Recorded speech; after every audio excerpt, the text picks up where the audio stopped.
Hello everyone. Today we are going to start a new chapter number 13, that is sound. Now we hear sounds from various sources like moving vehicles, television, music system, machines, musical instruments and so on.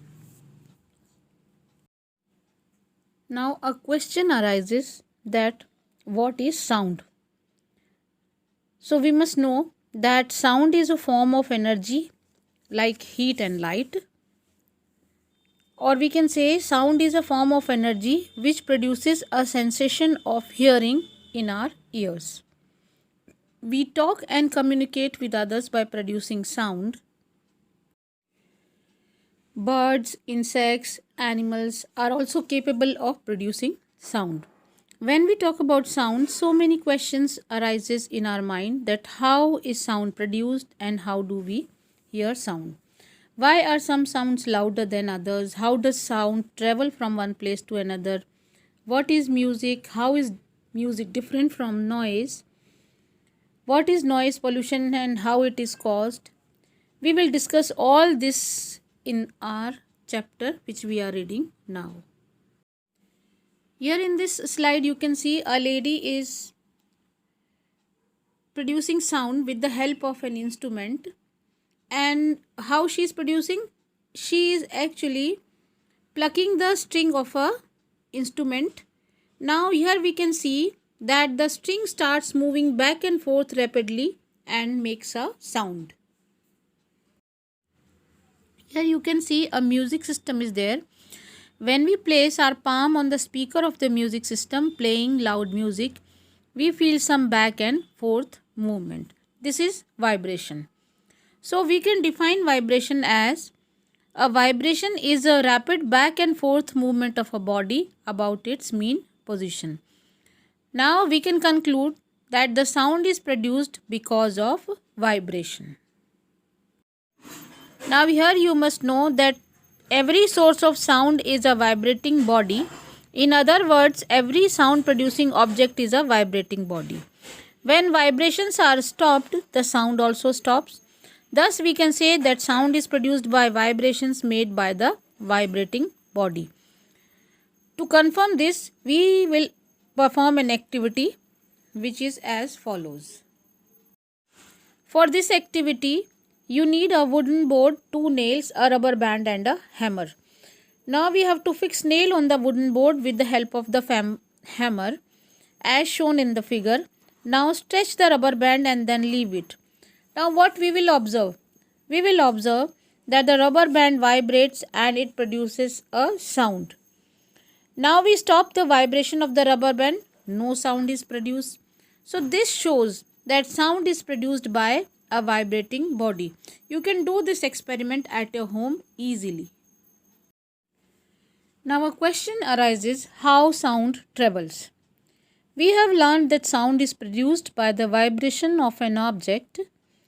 The vibrating body or object which produces a sound is in the form of energy, which I have told you earlier. The vibrating body transfers this energy to the air molecules close to it. You already know that air is present everywhere. Now these air molecules start vibrating back and forth with the same frequency. These vibrating air molecules pass on their vibration to the next air molecule. This process goes on and ultimately all the air molecules around the sound producing body starts vibrating back and forth. When the vibrating air molecules fall on the eardrum, we feel these vibrations as sound. Now, we must know that how sound travels with the help of a medium, or do it need a medium? Now you will think about that what I am referring about medium. So the substance or matter through which sound is transmitted is called a medium. The medium can be solid, liquid or gas. When a school bell rings, the bell vibrates and produces sound. The sound travels through air and finally reaches our ears. So sound moves through a medium from its source to the listener. To know that sound can travel through solids, we have to perform an activity as I am telling you. Now, first of all, the things which we need is an alarm clock and a wooden table. This activity you can perform at home. You can take an alarm clock and a wooden table. Now, close the doors and windows of your room so as to cut outside noise. Place an alarm clock at one end of the wooden table and stand at the other end of the table. Try to hear the ticking of the alarm clock. Now place your ears on the table and listen. You will observe that the ticking of the alarm clock sounds louder when heard through the wood. So we can conclude that sound travels through solids and sound travels faster through a solid medium than through a gaseous medium, because we have heard it in the air also. Now in this activity, we will learn about, or we will know that sound can travel through liquids. We need a squeaky toy or a toy which produces sound on pressing, a plastic bag, a thread, a bucket and some water. Now what you have to do, take a toy and put it inside a plastic bag, tie the mouth of the bag with the thread. Fill a bucket with water and place the plastic bag containing the squeaky toy in the water. Now squeeze the toy and put your ear just touching the water level in the bucket and squeeze the toy again. Now you will observe that you hear a low sound. A louder sound is heard when you hear through water by putting your ear on the side of the bucket. Now by this we can conclude that sound travels through liquids and sound travels faster through the liquid medium than through a gaseous medium. From these two activities we conclude that sound travels through liquids, solids and gases. Now we must perform an activity to show that sound cannot travel in vacuum. Then only we can conclude finally that sound needs a medium to travel.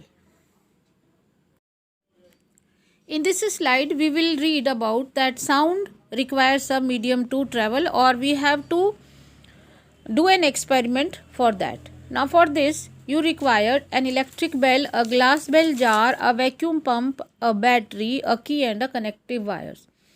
Now you have to make the setup as shown in the diagram. Now for that what we have to do, we have to place the electric bell inside the glass bell jar and connect it to a battery and a key through connecting wires. Now we close the bell jar with an airtight cork. When the switch is pressed, the hammer of the electric bell strikes the gong and sound is produced. Now remove the air present inside the jar with the help of the vacuum pump. Again press the key and notice the change. Now allow the air to enter the jar gradually and observe the change. Now what do you observe? We observe that as the air is taken out, the loudness of the sound decreases and becomes too faint. Finally, we do not hear the bell again through the hammer of the bell is seen striking the gong as before.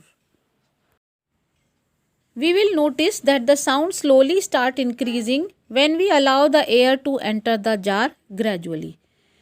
By this we come to a conclusion that sound cannot travel through vacuum and sound requires a medium to travel. Students, this is all for today and tomorrow we will continue in the next video.